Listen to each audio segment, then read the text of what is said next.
মানে এতিয়া চাওক এতিয়া নহয় যে মালিক এজন আহিছে বোলে মাটি এইখিনি মালিক হয় ভাজিখিনি বিকিব এতিয়া কোন মালিক কোনে জানে কোনে গম নাপায় ন নহ'লে এতিয়া তেখেতক যদি ধৰে গৈ তেখেতক মই কোৱাই নাছিলোঁ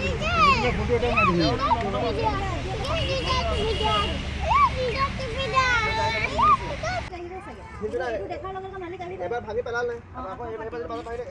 ফাট খাইছে এচটা মাজতে ফাট খাইছে নহয় এতিয়া মেইন বস্তুটো হৈছে আপোনালোকে দেখিছে এইটো যিটো কিন্তু আছে চবে চাই লওক যোনে এটা ভিডিঅ' কৰিছে কৰি লওক কিন্তু ভাগি দিছে মাটি মালিকে ভিডিঅ' কৰি লওক চবে ভিডিঅ' কৰি লওক যিমান মানুহ আছে চবে কৰি লওক মোবাইল আছে হয় এইটো ভাগি দিছে কিন্তু আৰু এইটো শিল ফাট খাইছে হয় এইটো শিল দাঙিছে এইটো হয় এইটো ফাট খাইছে একচুৱেলি এইটো ভাগি থাকিলে হয় এইটো শিল দাঙি লৈ পেলাই তেওঁলোকে এইখিনি জেগাত পেলাই দিছে আৰু শিলৰ ওপৰত শিল পেলাই দিছে কাৰণে ফাট মেলি গৈছে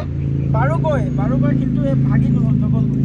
আৰু এই দাদা আছিলে দাদা আহি পেলাই 4-5 দিন হৈ গৈছে ন ঘটনাটো 4-5 দিন হৈ গ'ল তাৰপিছত দাদা আনি এই শিলটো ইয়াত হৈছে মুচি কৰি থৈ দিছে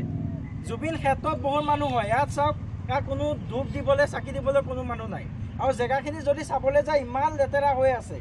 ইমান লেতেৰা মানে আপুনি কি ক'ব চবফালে জংঘল বুলি ক'ব পাৰি আৰু জুবিন দাৰ যিবিলাক ফটো আছিল পোষ্টাৰ আছিল ফালি চিলি পেলাই দিছে তাতে কিছুমান আপোনালোকে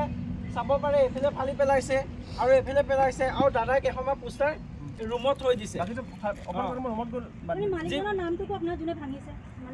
মালিকজনৰ নামটো নন্দ মাষ্টৰ উপায় নাজানো নন্দ বুলি নন্দ মাষ্টৰ হয় নাম মাষ্টৰ টিচাৰ হয় তেখেত এজন মাষ্টৰ হয় মাষ্টৰ মানুহ এনেকুৱা কাম মাষ্টৰ মানুহ এনেকুৱা কাম তেখেত এতিয়া মানে অসমীয়া হয় নে নহয় এইটো প্ৰশ্ন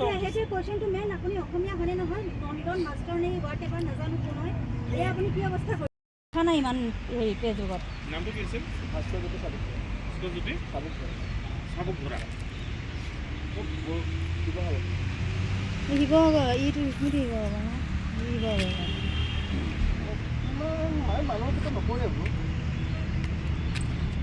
তাৰনো কি দৰকাৰ সি নিস্বাৰ্থভাৱে যে আছে ইয়াত দিনে ৰাতিয়ে কাম কৰে